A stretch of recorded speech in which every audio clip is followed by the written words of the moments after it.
This Saturday, experience extraordinary music under the stars. Join Madison Opera for Opera in the Park, a free concert in Garner Park featuring the best of opera and Broadway.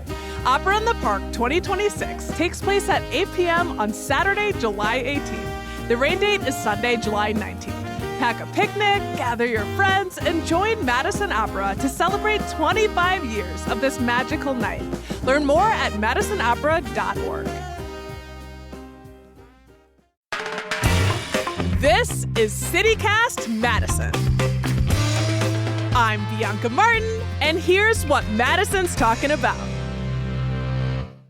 Hey, before we get to today's conversation, I have a favor to ask. CityCast is doing our annual listener survey, and it would really help us out if you took it. We want to know, how are we doing? This is our chance to learn more about you and what you want from CityCast so we can serve you and the city better. If you took it last year, we would be very grateful if you took it again because we can't use last year's data. Gotta keep it fresh. So please go to citycast.fm/survey to take the survey. It's only about 7-ish minutes long. We timed it. That's citycast.fm/survey. And bonus, in addition to getting more of what you want from us, when you take the survey, you'll also be eligible to win a $250 Visa gift card and CityCast Madison swag.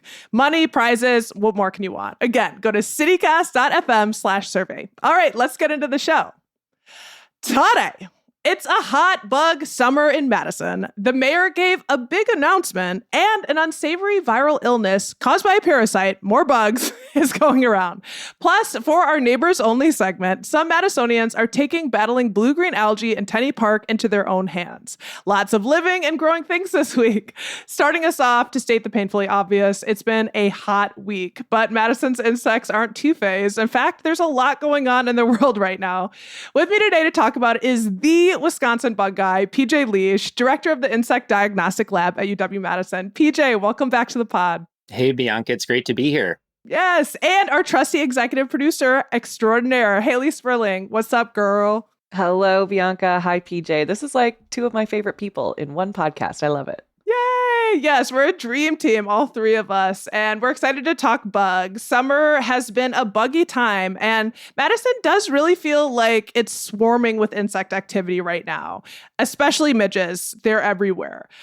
PJ, what are you seeing? Oh, gosh, anything and everything this time of the year. I mean, we are at the peak of insect activity for the year. If I were to plot out kind of my workload in terms of helping people identify insects, it's a bell curve, and we're right at the very tippy top of that. So the Japanese beetles are out in force, and I deal with mostly insects, but some related creepy crawlies like millipedes are having a great year. I've heard of people finding these hordes of millipedes where they are gathering them by like the gallon bucketful every day in their yard. The midges are out in force. The fireflies are out in force and doing beautiful nighttime displays. All sorts of things are out there. So for me, it's a very exciting time of the year, but it's also like getting pulled in 1,000 different directions with all these things out and about. Oh my gosh. A bucket of millipedes is quite the visual. I honestly, those Japanese beetles too, they're so cool looking. They're the scarab beetles with the iridescence, but they're like a huge pest for community gardens, right? They are, yeah. And it's been interesting because I have been on the UW campus in entomology since 2007, so close to 20 years. And I've been watching that pest. And you're right, they are beautiful in terms of how they visually look to us, but they can be quite a pest for gardeners, community gardeners, home gardeners, folks with fruit crop orchards and farmers and things like that. It's been interesting to see their populations, though. If I were to hit rewind and go back 10 to 15 years, their populations were actually much higher in the general Madison area. So maybe up a bit from last year, but compared to 15 years ago, they are a little bit lower. Interesting. Okay, yeah. So you're clearly the guy to ask about, how normal is the activity of bug level this summer? Because it feels like a lot, but I'm sure it varies across the different species. It does. And if you think about it, we think, roughly 20,000 or so insect species in the state. And it's such a big task to try and monitor all those. It just isn't feasible. But based on reports I get at my lab and elsewhere, we can get a feel for some of these key insect pests that really bug folks. Bugging folks is a on the nose way to put it, right? I know Bianca mentioned midges at the top of this conversation, and I will say they have fully taken over my balcony, and the spiders on my balcony are super happy about that. But like, my question here is like, do I need to be worried at all? Like, will these things, do they bite me? Will they bite my cats if they're out there? What's up with midges? What do people need to know? Yeah, so the main thing to know about midges is they are completely harmless. I mean, well, I suppose if you're riding down the bike path near Monona Terrace and you inhale a big lungful of them and you keel over, and scrape your knee, I can't take responsibility for that. But for the most part, they don't bite. They're a nuisance. They will come out of the water. They develop as juveniles, larvae and pupae in the water. Given the status geographically of Madison, we're an isthmus, there's water around us, there's a huge source for them. And usually the closer you are to the lake or a river, something like that, the more midges you have. When the adults come out, they're fairly short-lived, maybe 2-ish weeks. They're mating, they die, it's natural lawn fertilizer if you think about it, but they can be drawn to lights at night. And so that'll get them to come up towards your front porch or your back deck lights and things like that. So I've had lots of reports just in the last week or so of midge activity around houses in Madison. It's occurring to me I guess we were already into the conversation about midges, but we all know what midges are. I learned what midges were because of you, PJ. They are not mosquitoes, but they look like mosquitoes. Yep. So midges, sometimes known as lake flies, they're aquatic insects. When the adults come out, they're flying above ground and they do look an awful lot like mosquitoes, which are close relatives, but the midges don't have those tubular needle-like mouthparts. They can't bite. So basically imagine a delicate looking kind of mosquito-ish creature without the long proboscis or needle-like mouthparts. So that's what they look like.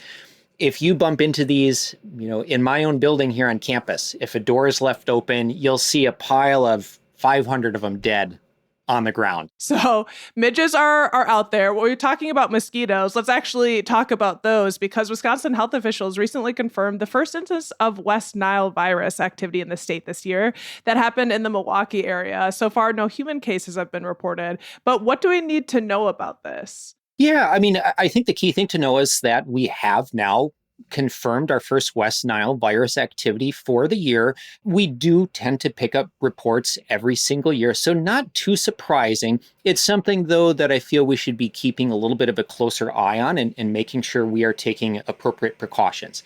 Now, as a whole, and when you look at the big picture, Wisconsin, the last 20 or so years since we have, records for West Nile virus, it tends to be 20-ish or fewer cases per year on average. So not that many. If you look at the U.S. as a whole, some of the western states, Colorado, California, they're talking hundreds, if not 1,000 plus cases. So it can vary a lot depending on where you are. So it's something I'm keeping an eye on. I think the main thing is just to generally be aware of it, but no need to panic or anything.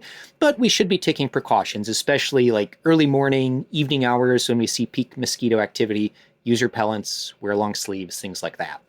Okay, good deal. So being mindful is good, not too concerned at the moment. I do want to bring a little light into this conversation. Literally, one of the true magic creatures of the summer is the firefly.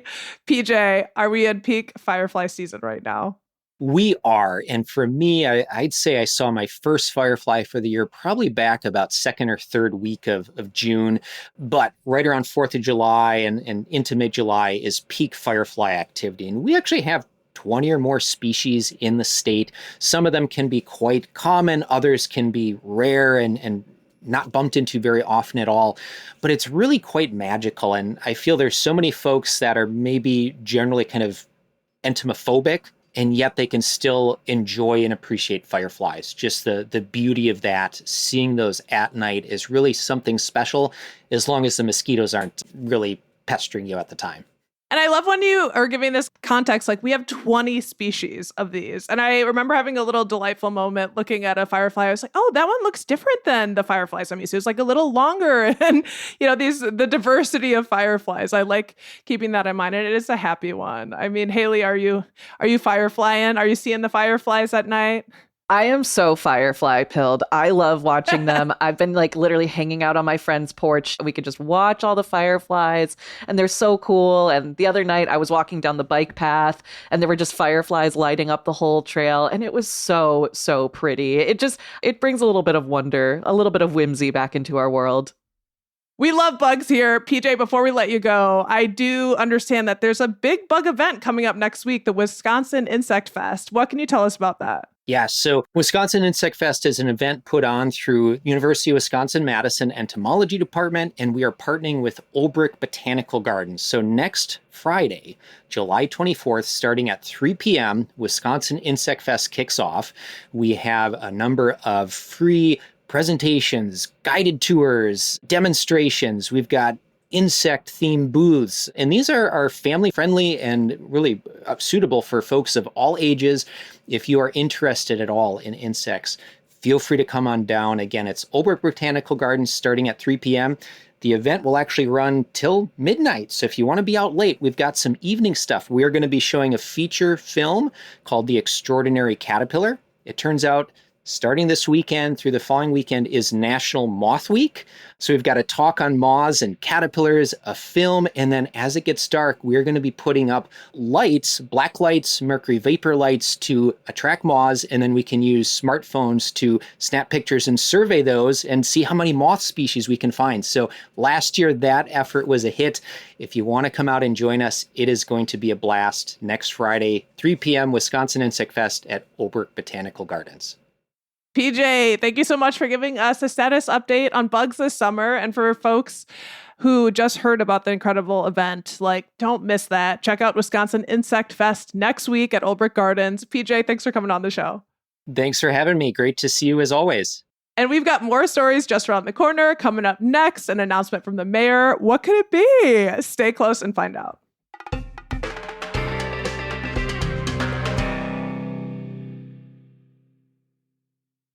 All right, we're back, and Madison's mayor wants to stick around. Mayor Satya Rhodes Conway made an official announcement this Thursday that she will be running for a third term. I am running again for Madison's mayor to make sure that our city is ready for the next challenges and the next opportunities. That is what I have worked for since the day that I took office, and it is what I am asking for the chance to keep doing. The mayor held a press conference on Thursday, which, by the way, was rescheduled and moved inside due to the wildfire smoke. We hope that you're staying safe out there, taking the precautions, noting we did dedicate a section in yesterday and today's newsletter on how to stay safe from the smoke particulate matter. Go check that out. Okay. As a little background on Rhodes Conway, who is she? What's her story? Rhodes Conway has served in the position since 2019. Her first election, she defeated longtime mayor and local veteran Politico incumbent Paul Soglin. And for her current term, she beat out her opponent, Gloria Reyes, back in 2023. Hayley, are you surprised by this news? I'm not surprised at all. I kind of feel like she was really heating up in terms of public appearances and taking some big policy swings in these past couple of years. And it seems, like she said, the work is not done. There's still more that she wants to do, and she hasn't really showed any signs of slowing down. And to be quite honest, I don't really know who a front running challenger would be. I'm really, really curious to see other people throw their names in the ring here. But no, this is not at all surprising to me. Yeah, no one, and for what it's worth, no one has put their name forward. So that is up in the air. We are under 10 months away from the election. That's going to be happening in the spring. But yeah, she is holding the office and she wants to stay in her seat. She wants to keep doing the work. What work has she done so far this term? Well, Hayley, you were there. The team went to the office this spring, and I talked to her for our show about the larger achievements that she's done so far, which I think the biggest one we can say is upgrading our public transportation system with the bus rapid transit. That was massive. It also is aligned with her bigger focus on green energy goals. She's also been on the show last year talking specifically about affordable housing growth. So we did a whole episode, which I recommend going back to listen to the sort of efforts on how to address our housing crisis. And policy changes there. One of the main things is around getting more middle housing options, accessory dwelling units, just opening up that space, more duplexes, allowing people to, get density where they can. I'll say one of the things that stood out to me about this mayor this term is really her willingness to look at what's working in other cities and states and countries. Like, I know that she's gone to Europe and she's gone to other places to look at how their infrastructure is working, things around green building. And on the note of transportation and green infrastructure, she's even made a friend of former Transportation Secretary Pete Buttigieg, who is actually here in Madison today to stump on her behalf, which is interesting. There's a happy hour this afternoon. Yeah, she really has become friends with Mayor Pete, as we so lovingly call him, former mayor of South Bend, Indiana. But she's got this global mindset, I guess, that I can appreciate to bring these sort of bigger constructs, new ideologies back to Madison. Like, she's been, like you mentioned, Bianca, visiting places across the world, visiting our sister cities across the world to see what is working and what we can do here in Madison. I think I'm thinking about Vision Zero and our housing initiatives and everything going on there. I'm thinking about if a train comes to Madison within the next couple of years, the levers that she would want to pull to make that happen. And I think that could also be a big platform point for her as well. So yeah, it's really...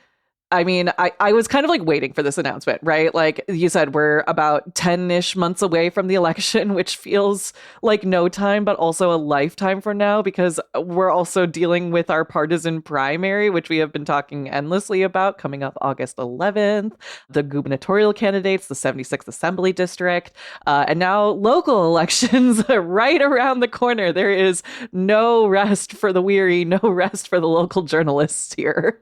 Yeah, that's for sure. I mean, these political cycles, they will keep coming, and it is fascinating to see how, candidates position themselves.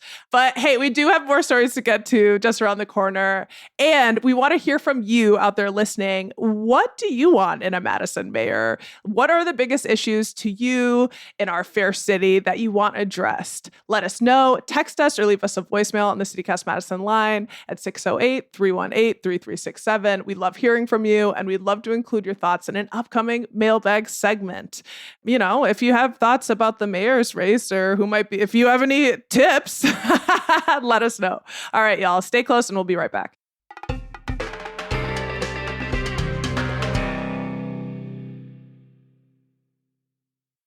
If you haven't heard the term cyclospora, it's the name of a parasite found on fresh vegetables causing a nasty gastrointestinal sickness called cyclosporiasis.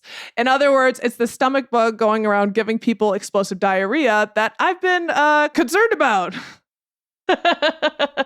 We've all been concerned about it, haven't we? I don't know about you, but the poop virus, the explosive diarrhea virus has fully taken over my algorithm on social media. Has it approached yours yet? Oh yeah, it's all over, and it's all over national news. And I will say, my sister cleaned a bowl of blueberries for me with baking soda or whatever it is, kind of taking the next level for fresh produce. But Hayley, what do we know so far? According to the Washington Post, more than 4,000 cases of this cyclopsoriasis has been reported in at least 34 states, with most cases being concentrated in southeastern Michigan and surrounding areas like Wisconsin. According to the Wisconsin State Journal, this is an article from July 15th. I say the date because these case numbers, everything is changing very rapidly. But according to this reporting from July 15th, our state has reported 43 cases of cyclosporiasis. So to add some context here, this illness, this is not new. This is not some new fresh thing that has come on the scene. It typically comes and goes within the summer season. We see it every year, to be honest. But what's bringing so many headlines and what's giving everyone the ick and the nervousness these days is just the rates at which we are seeing it spread this season. So to put this into a little bit more context into the bigger picture, last year, again, according to the Wisconsin State Journal, Wisconsin reported just 62 cases during the cyclospora season. And again, we have 43 cases right now, and this season is expected to last well into August. So we are way far ahead of where we would have been earlier last year. Oh, we don't like to hear that. We don't like to hear that. Hayley, like, how can folks avoid cyclospora? Are there particular foods we should be watching out for? Yeah, there's a few things we can do. I do want to note that cyclosporiasis, like, it's not spread from person to person. So if someone in your household is feeling particularly poopy, you don't need to like quarantine them. This isn't like a COVID situation, but you should take a look at what's in your refrigerator. People can get infected after consuming contaminated fresh produce or drinking untreated water. So, according to the FDA, the best way to prevent cyclosporiasis is to avoid food or water that might be contaminated with feces, aka poop. The FDA is the one here leading this ongoing investigation into the source of the outbreak. But as of this recording, a single food source is still unknown. Michigan, the state, is claiming that the majority of sources seem to be coming from leafy lettuce, but we're still digging into this. There's also investigations. Taco Bell did a big voluntary recall saying, we're not going to sell you lettuce, we're not going to sell you guac, we're not going to sell you pico because of this bigger issue. But again, like, I'm not here to blame this all on Taco Bell. It's just sort of the viral catchphrase of everyone's like, don't go to Taco Bell. It's not just Taco Bell, right? The source has yet to be fully identified. But in the meantime, here's what the FDA recommends. First and foremost, like you mentioned, wash fruits and vegetables thoroughly under running water before eating them, before cutting them, before cooking them, and also wash your hands throughout this whole process. You should also actually be scrubbing firm fruits and vegetables like melons and cucumbers with a clean produce brush. So even if it's got that thick skin on it, be sure to give it a little scrub down. And then after you have peeled, cut, cooked anything, all your produce, be sure to refrigerate these things within 2 hours. That is the ideal here. And to make sure you're really, really safe, if you really don't want to get infected, heating food to 158 degrees or higher will kill the parasite. So health officials are saying cooked produce is good to go. Again, we're still investigating. The CDC and the FDA are still investigating. They said that Tuesday, there's likely an epidemiological link between the outbreaks in Michigan, Ohio, West Virginia, and Kentucky. So we've got our best minds on this, which, whatever that means. It's a bummer for this to be happening in the summertime, because it's like, what's beautiful in the summertime? Fresh produce. Like, that is one of the things that, like, really we want to be consuming more of, and we want to be having fresh foods. Like, when during the winter you're cooking soups and lots of cooking, but like something about fresh produce during the summer seems so natural. So it's a little bit of not so fun news. I'm like looking at the list on the FDA's website of the foods to look out for. I'm like, oh, okay, those are all foods that I've eaten in the past week. I did want to look at kind of like when symptoms might occur. And the FDA says like usually about 1 week, but it can range 2 to 14 days. I mean, it's one of those things that are like flu-like symptoms, things to keep an eye out on. But Hayley, are there broader political implications here? Like, what role can and should the government play in this situation? Yeah, so as I mentioned, public health officials are really digging into this issue, and local public health officials have also been pretty vocal about how federal funding cuts and hiring freezes in the past year have made this outbreak harder to handle because there are simply fewer people there to respond. So, like I said, it's the FDA, it's the CDC. We need more people just monitoring this situation. In an interview with the Washington Post, Michigan's chief medical executive said, quote, "In 2026, public health is doing so much more with far fewer resources. Our data systems are old. We are chronically understaffed. And in 2026, look at all of the different things that public health is juggling."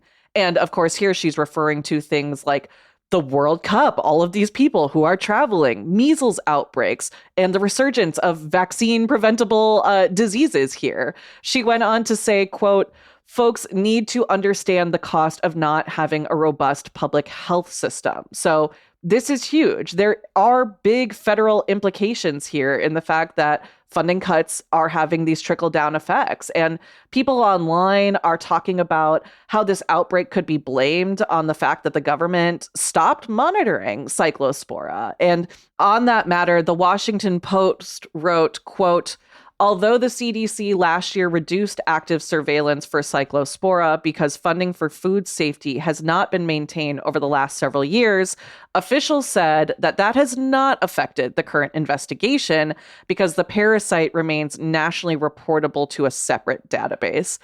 But still, to me, it's like fewer eyes on the situation means that fewer people are reporting, even if there is a separate database. We just don't have the resources. And, you know, like you said, Bianca, summertime is when we want to be eating fresh fruits and vegetables. And summer is also when this illness comes up. Like, it's a regular thing. But now we're seeing what happens when there are fewer people there to monitor. It's just infuriating. It is just infuriating when we're seeing measles cases rise in the US and we haven't seen them in decades. You know, like when we're seeing these, sicknesses on the rise, it's hard not to look around like, is someone on this? You know, tax dollars, you know, those things, that big part of our paycheck that goes out. Like, can we have someone just make sure we're safe? Like, I feel like that's the duty of the government. Nonetheless, we have the information to try and keep ourselves safe and do what we can, y'all. Stay safe out there. Wash your fruits. Listen to everything Hayley said. And while this story is a bit of a downer, we're not going to leave you with that because we have lots of good things happening in the Hamlet. It's time to bring some positive news in with our neighbor shout outs. Hayley, who do we have to shout out today? Yes, we love our neighborhood shout outs. These are coming from our CityCast-Madison neighbors, our members. Our first one is coming from Sahara M. She says, quote, we are so fortunate to have Middleton Jewelers in town. They do so much good work for the local community, including donating a $3,000 diamond necklace and a $7,500 custom jewelry package at the Boys and Girls Club White Party. That was earlier this year. Sahara says she's grateful for these folks with hearts of gold. I love that. Also, shout out to Sahara. She is a local business owner here in town of Hydrate IV. Few places are closer to my heart than Boys and Girls Club, and it is nice when people share their wealth, share their gold. Literally. And we've got one more shout out. Yes, this one is coming from Ben R. Ben is shouting out Lucid Dreaming sketch comedy. He said, quote, they create opportunities for experienced and new sketch writers to learn and showcase their sketches regularly. Madison, high key, low key, like this is a place for sketch comedy. This is a place for improv. And I haven't heard of Lucid Dreaming sketch comedy before. So shout out to Ben for bringing this one to our attention. Shout out to Ben, who we know is a local comic. You know, it makes me think in terms of Madison comedy. Madison Comedy Week is coming up August 3rd through the 8th. So that's something, you know, we're really get to see a lot of our local talent. Thanks for sending in those shout outs, y'all. We want to get as many as possible on the show. We want to hear from you. So if you are a neighbor, please lean in, write us, let us know who you think is doing good work in the community. If you want to shine some light on some of your favorite organizations and you are not a neighbor, you should join today. You can get a shout out on the podcast, share your own thoughts about people doing beautiful work. Head to membership.citycast.fm/Madison, or just folks that are making life more fun, more beautiful, but also maybe they're bringing your favorite food. Like maybe it's someone behind the counter at your pharmacy. Like we want to hear about everyone doing the goods in Madison. And if you do sign up as a neighbor, you know, you also get some other great perks like ad-free listening, member-exclusive events and emails, and you'll hear our Neighbors Only segment on this podcast, which is coming up next, by the way. Today, we're talking about the coolest club of citizen scientists and how they're using floating islands to clean up our lakes. Again, if you want to hear that and get those other perks, become a member today. Head to membership.citycast.fm/Madison.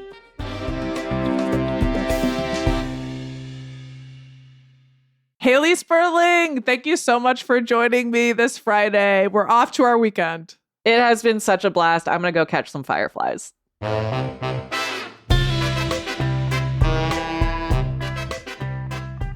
That's all for today. here on CityCast Madison. I'm your host, Bianca Martin. We're produced by Jedi Siri Ramos. Katie McMurrin is our post-production producer, with help this week from Elizabeth Kama, Laura Sitsui, and Bridger Donegan. Hayley Sperling is our executive producer. Our theme music is by Carl Christensen. Additional music this week by Wendy Marchini and Sarah the Instrumentalist from Epidemic Sounds via Getty Images. Rob Thomas is our newsletter editor. You can get more news delivered right to your inbox by subscribing to the CityCast Madison newsletter. And don't forget, you can support the show and get great perks by becoming a CityCast Madison neighbor at membership.citycast.fm/Madison. And if you enjoyed today's show, why not share this podcast with someone who loves the natural world, all the buggos, and all of the creatures below the waters we love. All right, see you back here Monday morning with more news from around the city. Until then, thanks for listening and have a wonderful weekend.